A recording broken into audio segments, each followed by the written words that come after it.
I was standing there with a crystal glass of bourbon warming slowly in my hand, nodding politely while pretending to care about investment small talk, when I saw him across the ballroom. Daniel, my ex-husband. The man who walked away from me 8 years ago because, in his words, I wasn't worth waiting for.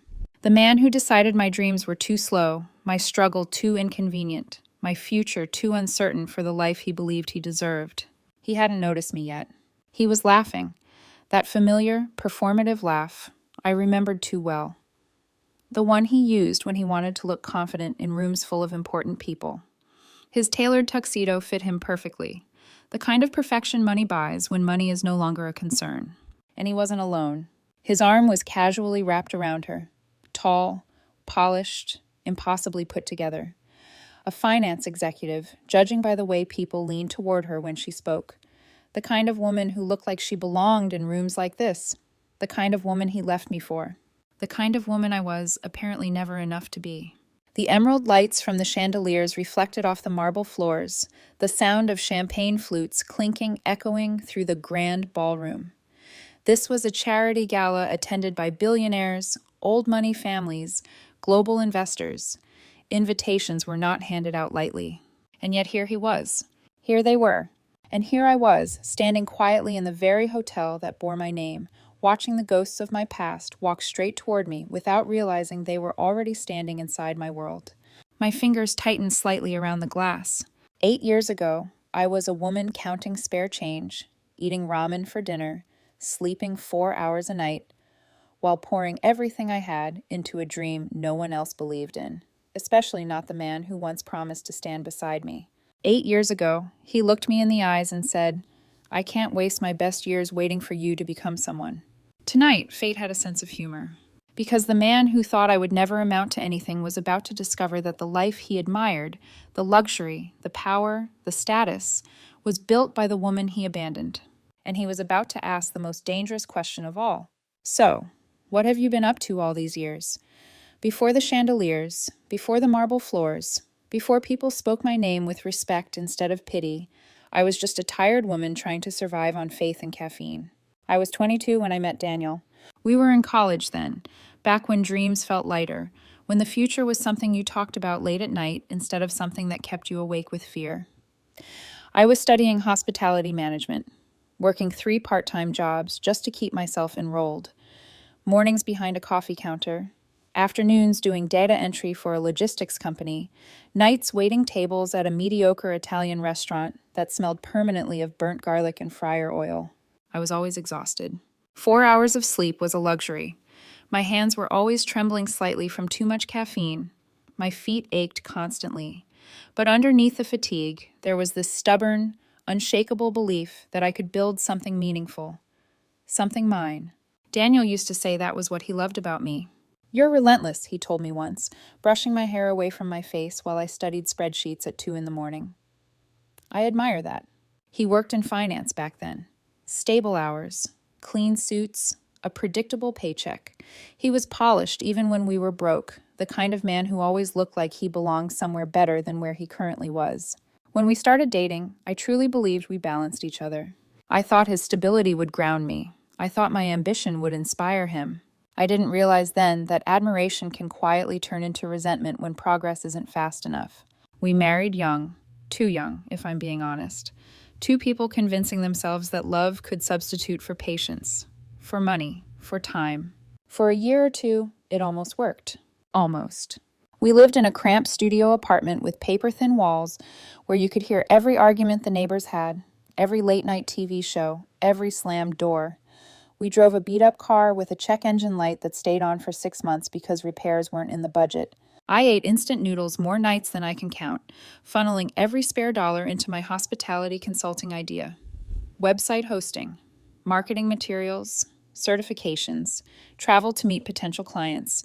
Every expense felt necessary. Every sacrifice felt temporary. Daniel said he understood. At least he said it at first. But slowly things shifted. He stopped inviting me to events with his colleagues. When he did mention me, his descriptions became vague. "She's in hospitality," he'd say, as if the word embarrassed him. His parents were worse. I still remember overhearing his mother one afternoon, her voice sharp and certain. She's never going to give you the life you deserve. You need someone established, someone secure, not a woman chasing fantasies. Daniel never defended me. He'd change the subject, look away, pretend not to hear. That should have been my warning.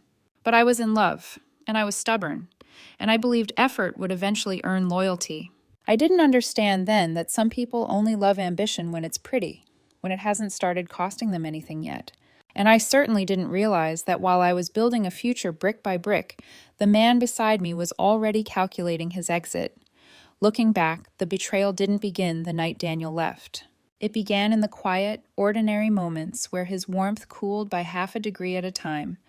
So slowly I didn't notice until I was living inside winter. It began with how he looked at me when I came home late. Not angry, not even disappointed. Just tired. As if my effort was something inconvenient he had to endure. I'd stumble through the front door smelling like marinara sauce and fryer grease, my hair pinned up messily, my feet throbbing. I'd drop my bag near the secondhand couch we'd bought for $50, and Daniel would glance up from his laptop with that expression that said, "Is this really what I married into?" At first, he used to get up and kiss my forehead. Later, he'd just ask, "How was work?"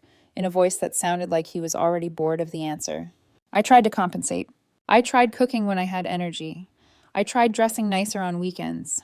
I tried making our apartment feel less like a temporary shelter and more like a home.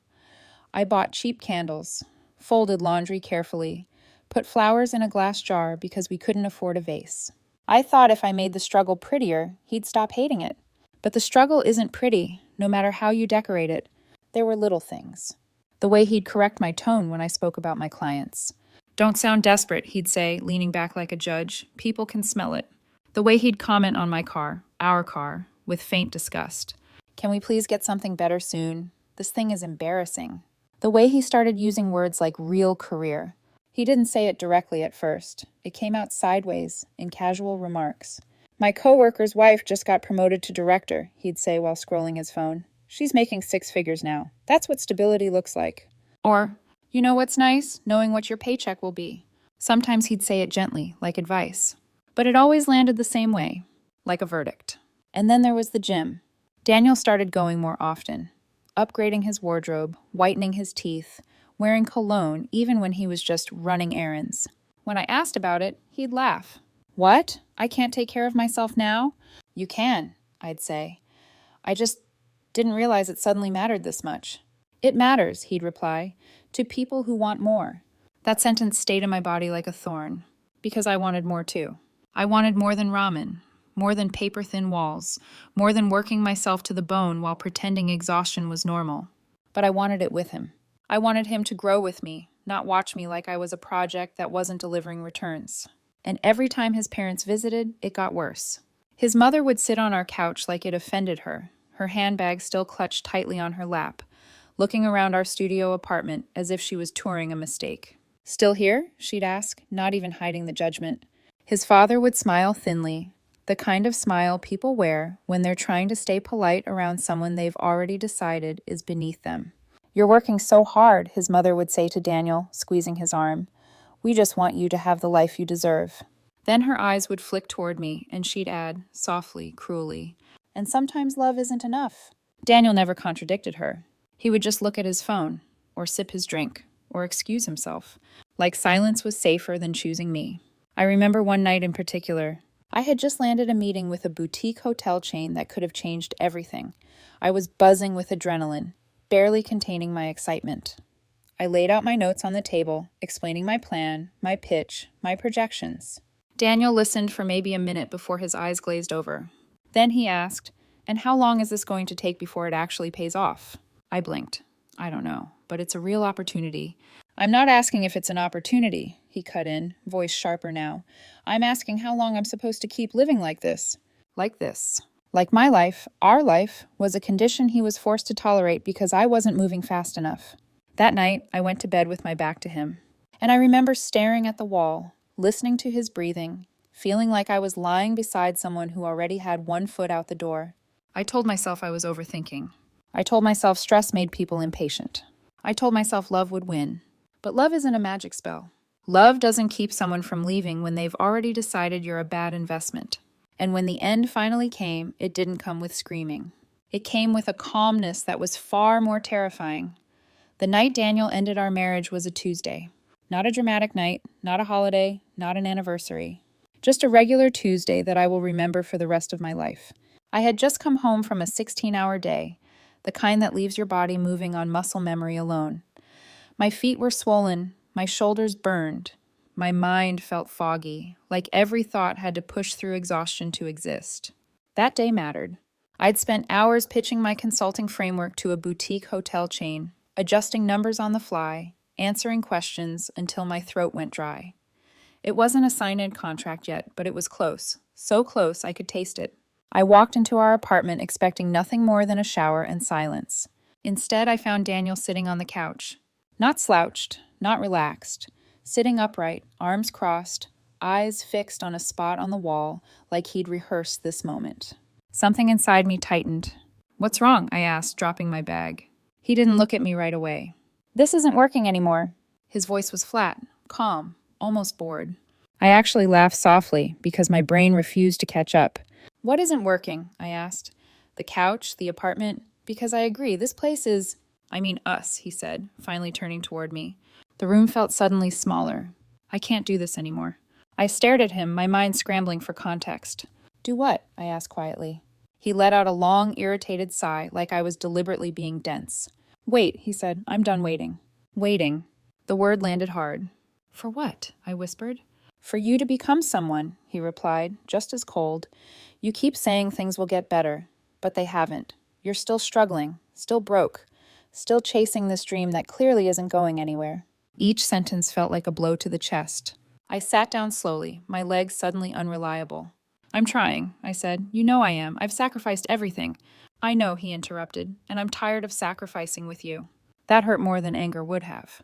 "I can't waste my prime years betting on a maybe," he continued. "I need stability. I need security. I need a life that doesn't feel like it's always one bill away from falling apart."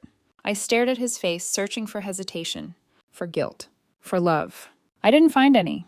"So that's it?" I asked. "You're done?" He nodded. I deserve more. That sentence broke something in me. Not because I didn't want him to have more, but because, in his mind, I was the thing standing in the way. I felt my hands trembling, but I kept my voice steady. "Do you love me?" He hesitated. "Just long enough." "I care about you," he said. That was the answer. 2 weeks later, he moved in with her. The woman from his gym, the finance executive, the one with the luxury apartment downtown, the brand new BMW, the effortless life he decided was his reward for leaving me behind. I watched him pack our things in silence, watched him fold clothes I'd washed, watched him take mugs we'd bought together, watched him leave without once looking back. That night, I sat alone on the edge of our bed, staring at the dent his body had left in the mattress. And for the first time in my life, I wondered if everyone else had been right about me. If I was just a woman with too many dreams and not enough results. If loving me really was a bad investment. For a long time after Daniel left, I didn't cry. Not because I was strong, but because my body didn't know how to process the kind of shock that doesn't come with yelling or slammed doors. It came with quiet, with empty space where another person used to exist. The apartment felt cavernous without him, even though it was barely big enough for 2 people. His absence echoed in everything: the extra hook on the door, the untouched side of the closet, the second toothbrush I couldn't bring myself to throw away. At night, I lay awake staring at the ceiling, replaying every conversation from the past 3 years, like evidence in a trial where I was both defendant and judge. Did I talk about my work too much? Did I expect too much patience? Was I selfish for believing in something that hadn't paid off yet? I questioned everything. My ambition, my choices, my worth. During the day, I functioned on autopilot. I went to meetings, sent emails, smiled when I was supposed to. But inside, I felt hollow, like someone had scooped out the center of my chest and left only echoes behind. I stopped eating properly. I stopped caring how I looked.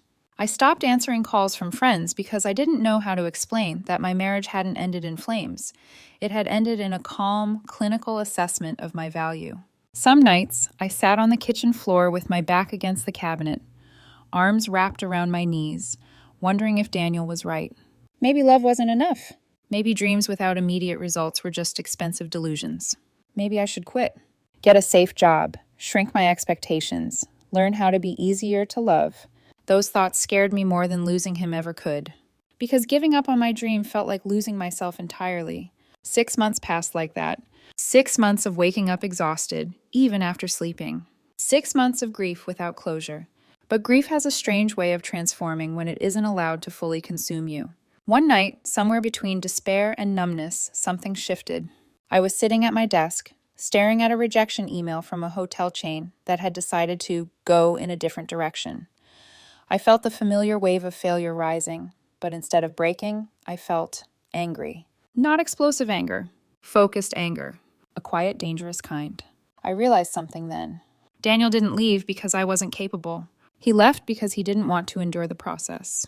He wanted the outcome without the waiting, the life without the struggle. And suddenly the pain didn't disappear, but it changed shape. It stopped whispering, "You're not enough." It started saying, "Prove it." I threw myself into work with a level of intensity that probably wasn't healthy, but it was necessary. I studied luxury hospitality obsessively, took courses, read case studies, attended conferences I could barely afford, learned what high-end clients valued, what made experiences unforgettable, what justified premium pricing. I stopped chasing everyone. I became selective.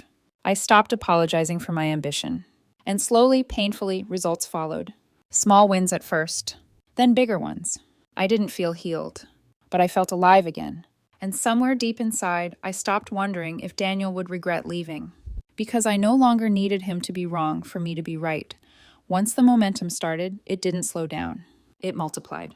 What began as a handful of consulting clients turned into a reputation. Word spread quietly at first, the way it always does among people who actually pay attention to results. Bookings went up, reviews improved, profit margins stabilized. Hotel owners started calling me instead of the other way around. And with every win, something inside me hardened, not into bitterness, but into clarity. I learned how to speak the language of wealth without worshiping it. I learned how to command a room without apologizing for being a woman who knew exactly what she was talking about. I learned how to say no. 5 years after Daniel walked out of my life, I opened my first property, an exclusive members-only resort in Aspen. I still remember standing in the snow that morning, watching staff prepare for opening day, my breath visible in the cold air, my hands trembling, not from fear, but from the overwhelming realization that this was real. It sold out within weeks. Then came the beachfront property in the Bahamas, then the ski resort in Switzerland, then the urban luxury hotel in Manhattan. Investors began approaching me. Men who used to talk over me now leaned forward when I spoke. Women who had been warned not to take risks watched closely, quietly recalibrating their own limits. Meridian Luxury Group grew faster than I ever anticipated. 10 years of relentless work, no shortcuts, no illusions, turned a woman everyone doubted into the founder and CEO of one of the most prestigious luxury hospitality brands in the world. My personal net worth crossed $2.3 billion. But success has a strange side effect. It doesn't just elevate you, it summons your past. That's how I ended up at the gala, standing in my own hotel, watching the man who left me for stability proudly parade a life built on appearances. Daniel hadn't changed much. Still polished, still confident, still convinced he belonged among winners. He didn't recognize me at first. When his eyes finally landed on me across the ballroom, I watched the moment of recognition ripple through his face, the brief widening of his eyes, the automatic smile snapping into place like a mask. He whispered something to the woman beside him. They walked toward me together. "Claire," Daniel said, his voice dripping with false warmth. "Wow, I almost didn't recognize you." I smiled politely. "Daniel." He looked me up and down, assessing, measuring, searching for signs that I didn't belong. "What brings you here?" he asked. "I was invited," I replied simply. He chuckled softly, glancing around the opulent ballroom like he was indulging a child's fantasy. "Right, of course." Then came the question he'd been waiting 8 years to ask. "So," he said, folding his arms casually, "what have you been up to all this time?" I let the silence stretch. "Working," I said. The woman beside him smirked. "Hospitality?" she guessed. I didn't correct her. Because some lessons land harder when people walk themselves into them. There is a peculiar kind of pain that doesn't come from loss, but from being misjudged by someone who once knew your entire soul. As Daniel stood there, smiling like he'd just confirmed every assumption he ever made about me, Something inside my chest tightened, not because I wanted his approval, but because for a split second I remembered the woman I used to be, the one who sat on the edge of a secondhand couch, wondering if she really wasn't enough. The woman who begged silently for patience instead of demanding respect. His companion laughed softly, swirling her champagne. "You know," she said lightly, "not everyone needs to be wildly successful. Some people are happier staying simple."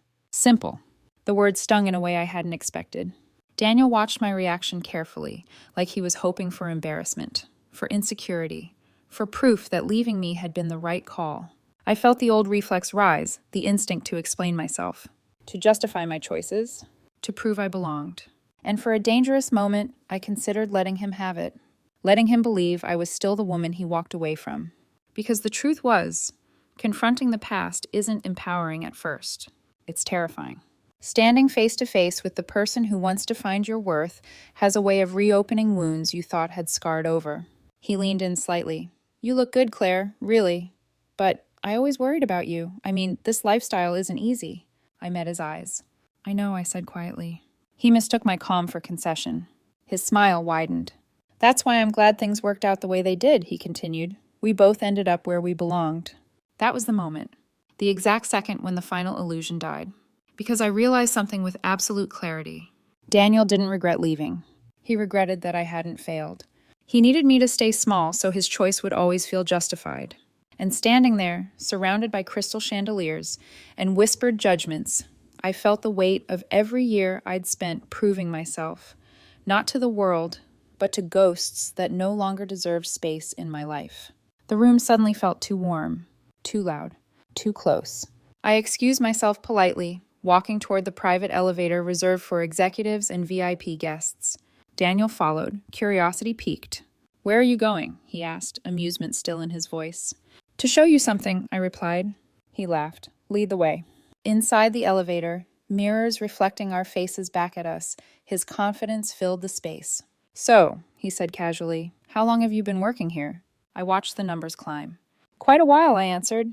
He chuckled. "Must be interesting, watching people like us come and go." I didn't respond, because the doors were about to open, and the truth was about to change everything. The elevator chimed softly as the doors slid open.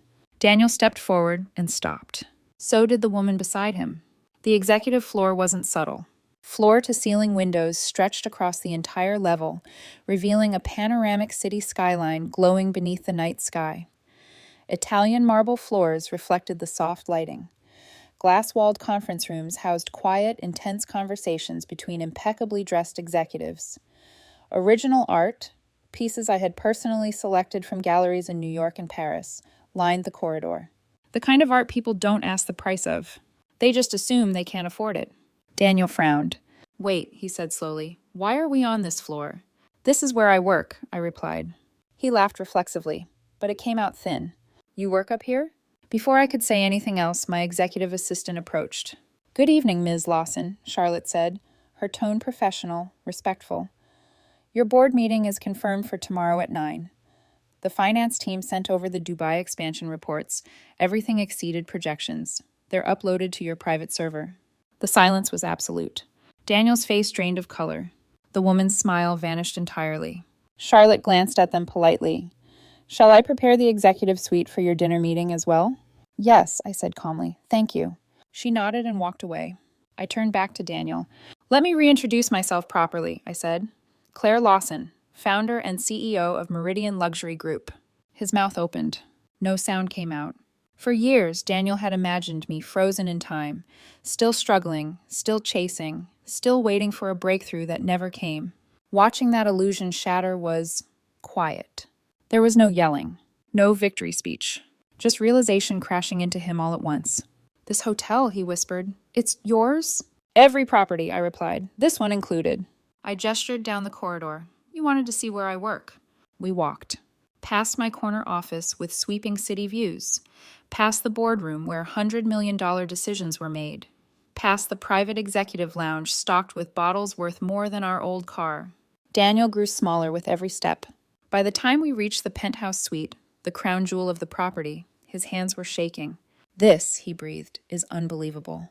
"The starting rate is $20,000 a night," I said lightly. "Higher during peak season."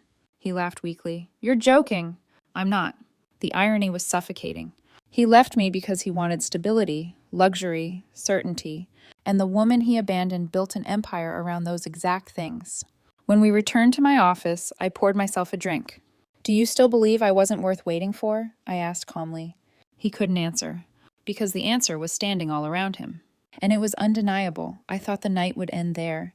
That Daniel would leave humiliated, that reality would quietly settle into his bones, and that would be the end of it. I was wrong. A few days later, curiosity, not vengeance, made me ask my research team to run a routine background check on him.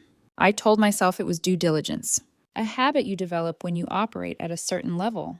What came back made me sit very still. Daniel's finance firm, the one he spoke about with such practiced confidence, had collapsed 6 months earlier. Full bankruptcy, assets liquidated, emergency loans taken from questionable sources just to keep the appearance of success intact. The luxury apartment, the designer suits, the car, all of it was borrowed time.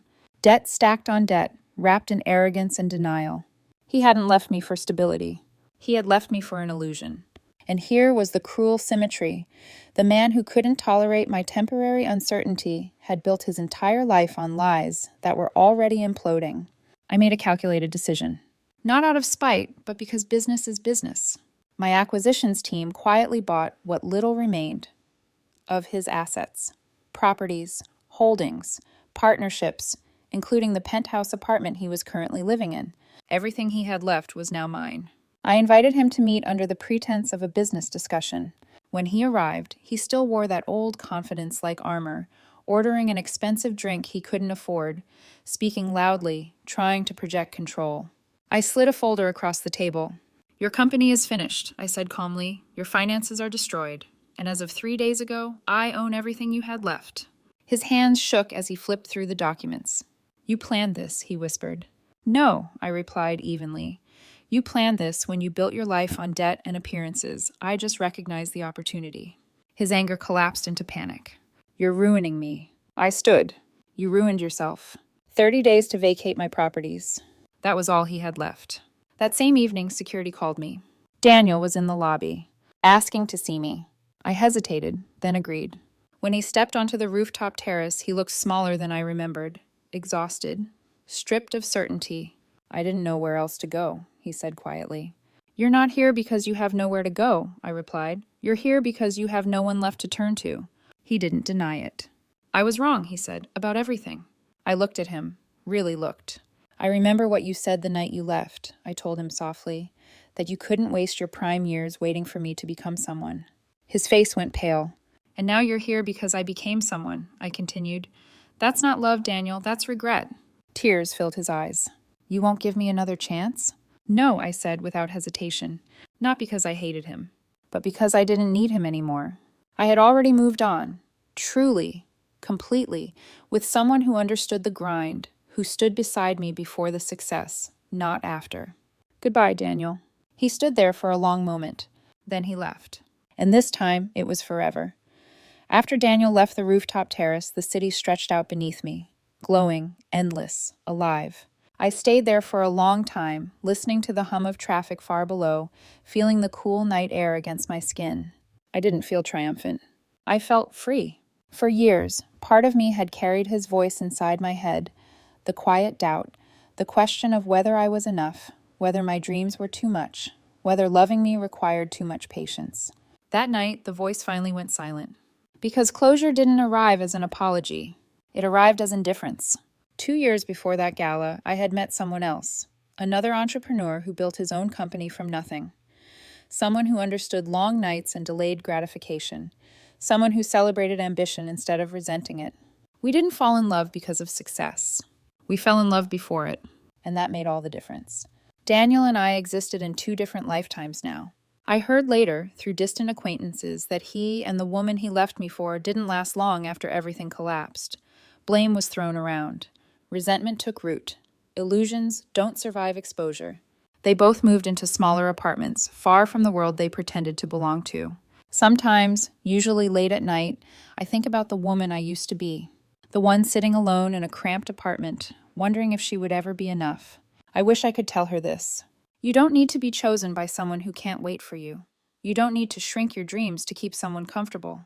The right person doesn't fear the process. They believe in it. The best revenge isn't wealth. It isn't power. It isn't watching someone fall. It's living so fully, so authentically, that the past loses its ability to hurt you. I finished my drink, turned off the lights, and went home, to a life built not on validation, but on self-trust. And that, more than anything else, is what made everything worth it.